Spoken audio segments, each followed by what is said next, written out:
ini saya melanjutkan tentang mutiara-mutiara Natal yang sudah kita pelajari lebih 2 minggu, saudaraku. Tapi sungguh memang kisah Natal sangat kaya dengan pesan-pesan yang kuat, yang sangat relevan juga dengan kehidupan kita. Hari ini saya memulai dengan membacakan Filipi 2 ayat yang kedua berkata, "Karena itu, sempurnakanlah sukacitaku dengan ini. Hendaklah kamu sehati sepikir, dalam satu kasih, satu jiwa, satu tujuan." Nah, ternyata ayat firman Tuhan ini dengan mudah bisa kita lihat implementasinya di dalam kehidupan Yusuf dan Maria, saudaraku. Di tengah-tengah berbagai macam kesulitan, mulai dari bagaimana mereka harus bersepakat menjadi pasangan suami istri oleh kehendak Allah.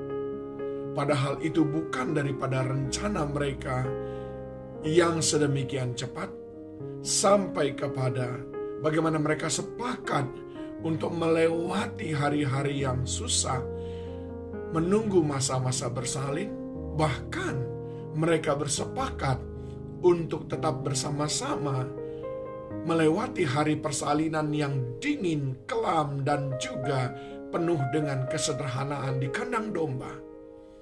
Seakan-akan tiada habis-habisnya yang mereka harus hadapi, segala hal yang tidak enak. Tetapi mereka tetap bersepakat. Tidak hanya sampai di situ, saudaraku. Ketika proses melahirkan sudah selesai, tiba-tiba malaikat berkata kepada Yusuf, "Bawalah Maria dan anak itu untuk mengungsi ke Mesir." Dan lagi-lagi Maria bersepakat untuk ikut bersama dengan Yusuf sesuai dengan kehendak Allah. Dan tiba waktunya mereka harus kembali ke Yerusalem. Maria juga bersepakat bersama Yesus untuk berangkat bersama-sama. Tiada perbantahan, sehati sepikir.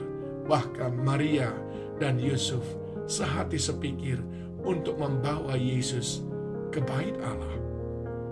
Saudaraku yang dikasihi Tuhan, genaplah firman Tuhan dalam Filipi 2 ayat 2 tadi. Hendaklah kamu sehati sepikir dalam satu kasih, satu jiwa, satu tujuan. Apa yang ingin saya katakan kepada saudara? Bukankah Alkitab sudah mencatat bahwa Yusuf dan Maria itu dikenal orang yang baik hati, orang yang sangat berkenan di hadapan Tuhan? Maka ketika kita adalah orang-orang yang penuh Roh Kudus, orang yang baik hati, jelaslah kita menjadi orang yang mudah bersepakat dengan orang lain.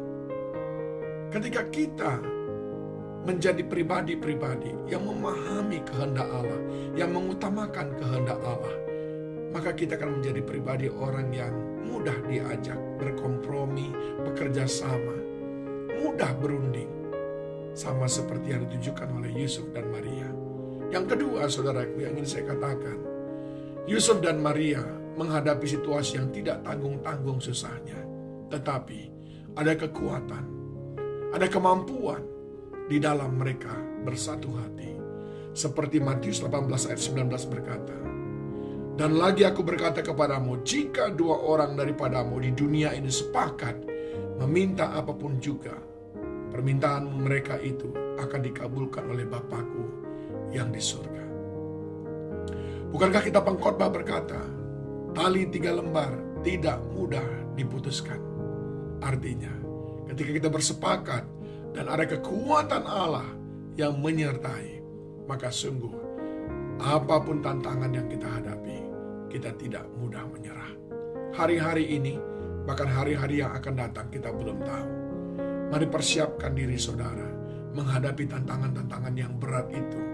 Pertama, jadilah pribadi yang mudah diajak bersepakat di dalam Tuhan.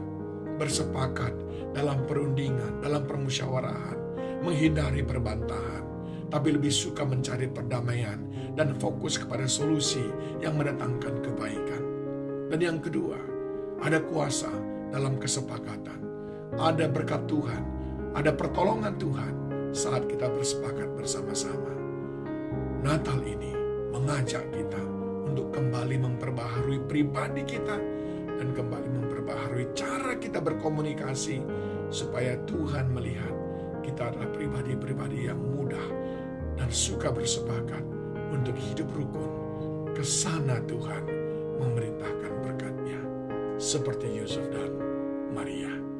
Tuhan Yesus memberkati saudara.